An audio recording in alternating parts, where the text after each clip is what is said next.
national security spokesman who's been awful throughout Israel's war on Gaza. In late October, John Kirby is a US national security spokesman who's been awful throughout Israel's war on Gaza. In late October, he was relaxed about civilian casualties in the Strip. Being honest about the fact that there have been civilian casualties and that there likely will be more is being honest, because that's what war is. It's brutal, it's ugly, it's messy. I've said that before. The president also said that yesterday. Doesn't mean we have to like it. So he was very, very relaxed about civilians dying in the war. That's just a fact of reality. You know, you journalists, stop asking me difficult questions about it. And it was especially notable because of how it compares to John Kirby's reaction to civilian casualties when the dead people were Ukrainians. It's hard to look at what he's doing in Ukraine, what his forces are doing in Ukraine, and think that any ethical, moral individual could justify that. It's difficult to look at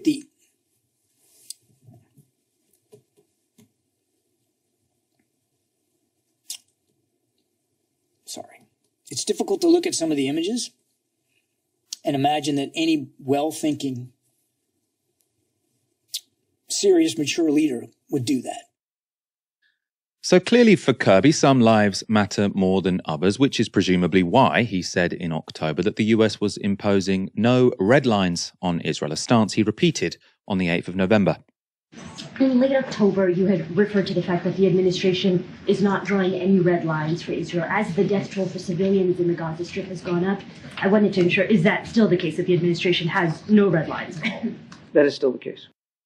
So Palestinian lives don't really matter, and therefore Israel can do whatever they want, no red lines. It's a very consistent position from Kirby, and it's a stance which has been on show again this week. I said this the other day. Again, people can say what they want on the sidewalk, and we respect that. That's what the First Amendment's about. But this word genocide is getting thrown around in a pretty inappropriate way by lots of different folks. What Hamas wants, make no mistake about it, is genocide. They want to wipe Israel off the map. They've said so publicly, more than one occasion. In fact, just recently. And they've said that they're not going to stop. What happened on the 7th of October is going to happen again and again and again. And what happened on the 7th of October? Murder, slaughter of innocent people in their homes or at a music festival. That's genocidal intentions.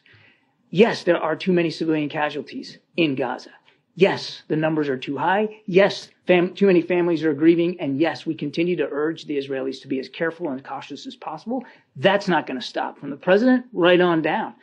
But Israel is not trying to wipe the Palestinian people off the map. Israel's not trying to wipe Gaza off the map. Israel's trying to defend itself against a genocidal terrorist threat.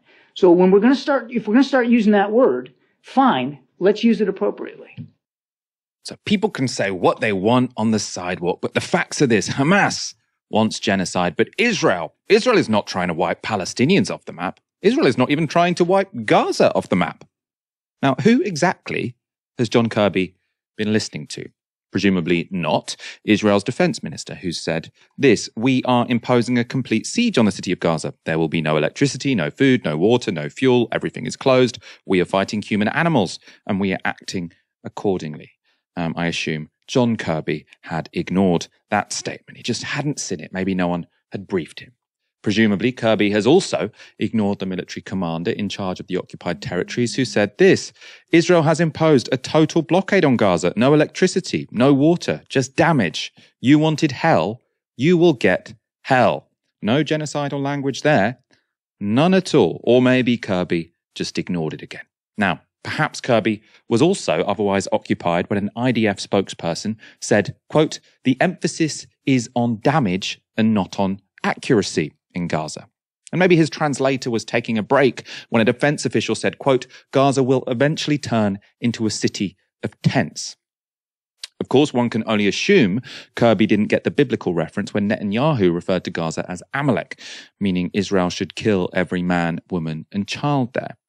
And nor did he notice when the finance minister said this. I agree with every word of Giora Aylan in this column. Now, the column in question proposed using epidemics as a weapon of war against the 2.2 million people in Gaza.